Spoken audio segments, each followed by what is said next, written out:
Zersetzung. La décomposition, en allemand Zersetzung, était une technique de travail et de répression politique de la police secrète est-allemande, la Stasi. Elle avait pour but de combattre les opposants politiques, supposés ou avérés. Les mesures de décomposition, définies dans le cadre d'une ligne de conduite de 1967, ont été effectivement utilisées dans le cadre des procédures opérationnelles, en allemand Operative Vorgang ou OV. Elles ont remplacé la terreur ouverte de l'ère Ulbricht. Directive numéro 176 sur l'élaboration et la révision des procédures opérationnelles, réalisée en janvier 1967, qui décrivait la Zersetzung comme pratique courante du ministère de la Sécurité de l'État, Stasi. Description. En tant que pratique de persécution répressive, la décomposition remplissait des fonctions étendues et secrètes de contrôle et de manipulation, jusque dans les relations personnelles de la cible.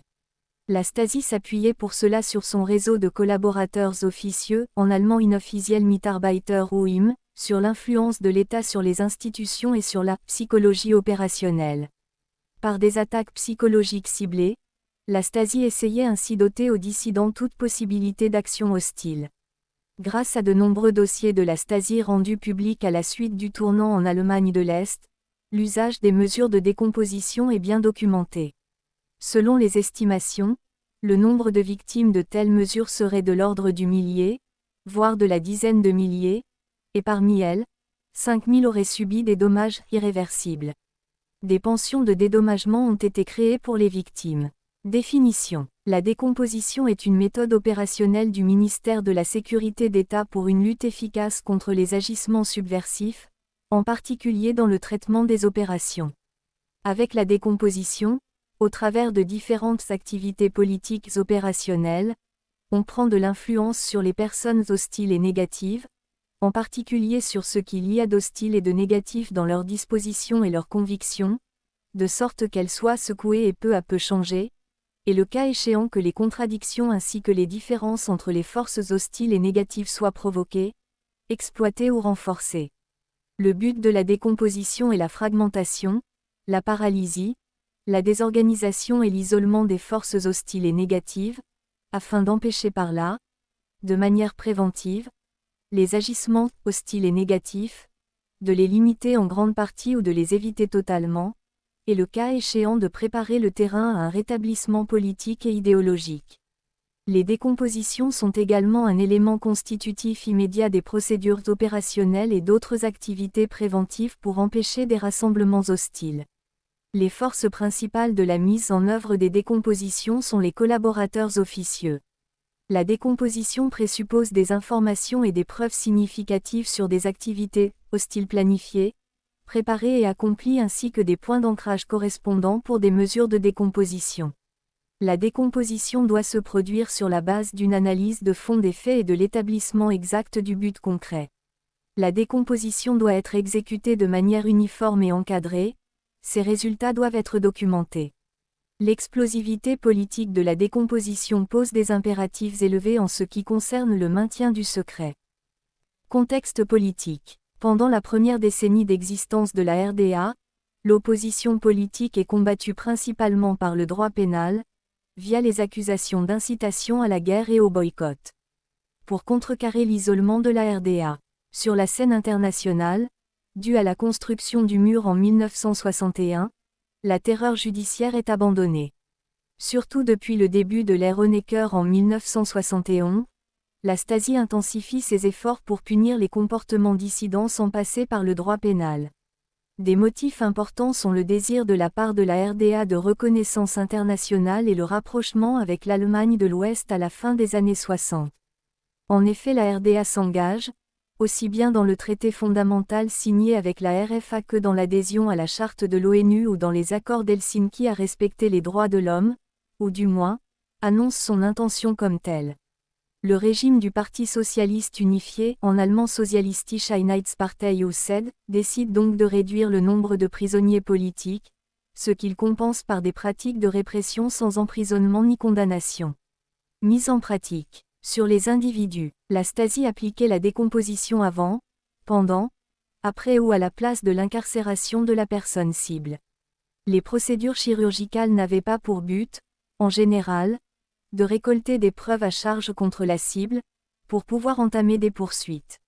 La Stasi considérait plutôt les mesures de décomposition comme un instrument à part, qui était utilisé quand des procédures judiciaires n'étaient pas bienvenues, pour des raisons politiques comme l'image internationale de la RDA. Dans certains cas, la Stasi essayait cependant, en connaissance de cause, d'inculper un individu, par exemple dans le cas de Wolf Biermann. On lui envoya des mineurs, espérant qu'il se laisserait séduire et qu'on pourrait ainsi le poursuivre pénalement. Les délits qu'on recherchait pour de telles accusations étaient non politiques, comme la possession de drogue, le trafic douanier ou de devis, le vol, la fraude fiscale ou le viol. Les formes éprouvées de la décomposition sont décrites par la directive 176e. Dégradation systématique de la réputation, de l'image et du prestige sur la base de données d'une part vraies, vérifiables et dégradantes, et d'autre part fausses, vraisemblables, irréfutables et toujours dégradantes. Organisation systématique d'échecs professionnels et sociaux pour démolir la confiance en soi de l'individu, stimulation des doutes relatifs aux perspectives d'avenir, stimulation de la méfiance et du soupçon mutuel au sein des groupes, mise en place d'obstacles spatiaux et temporels rendant impossible, ou du moins entravant les relations réciproques des membres d'un groupe, par exemple par l'attribution de lieux de travail éloignés. Directive No 76e de janvier 1976 pour le développement des opératifs Vorgang. À partir des connaissances obtenues par l'espionnage, la Stasi établissait des sociogrammes et des psychogrammes qu'elle appliquait pour les formes psychologiques de la décomposition. On exploitait les particularités et les penchants personnels, comme l'homosexualité, ainsi que les faiblesses de caractère supposées de la personne ciblée, par exemple un échec professionnel, la négligence des devoirs parentaux, des intérêts pornographiques, le divorce, l'alcoolisme, la dépendance aux médicaments, les tendances à l'action criminelle, les passions pour une collection ou pour un jeu, ou des contacts avec des cercles d'extrême droite, ou bien on la couvrait de honte par des rumeurs répandues dans son entourage. Du point de vue de la Stasi, les mesures étaient d'autant plus fructueuses qu'elles s'étaient appliquées en liaison avec la personnalité. Tout schématisme devait être évité.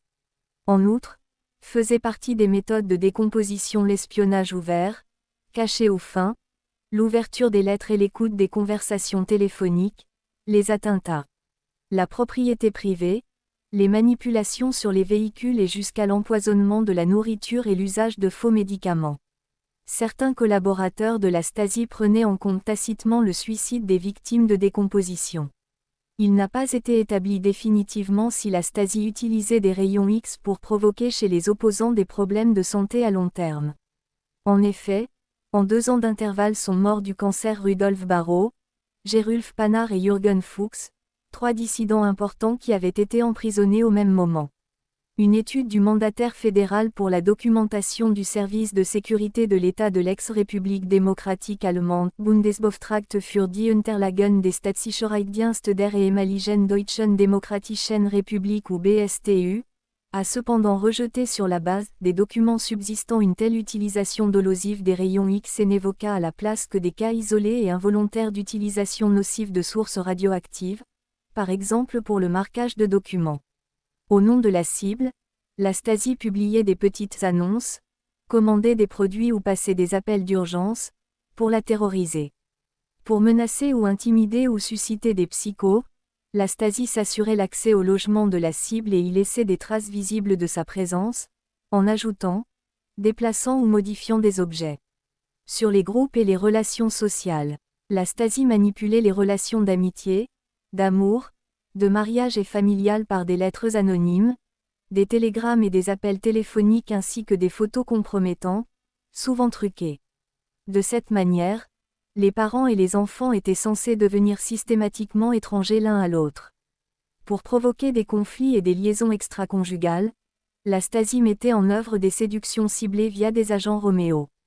Pour la décomposition des groupes, on les infiltrait par des collaborateurs officieux, parfois mineurs.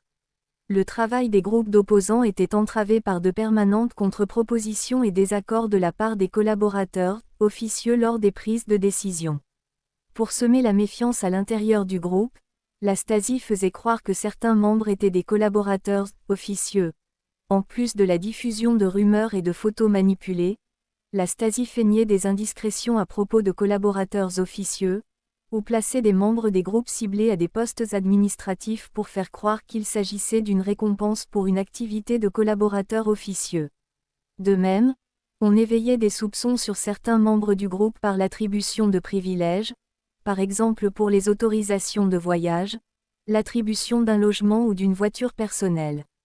En outre, l'emprisonnement de seulement certains membres du groupe faisait naître des soupçons.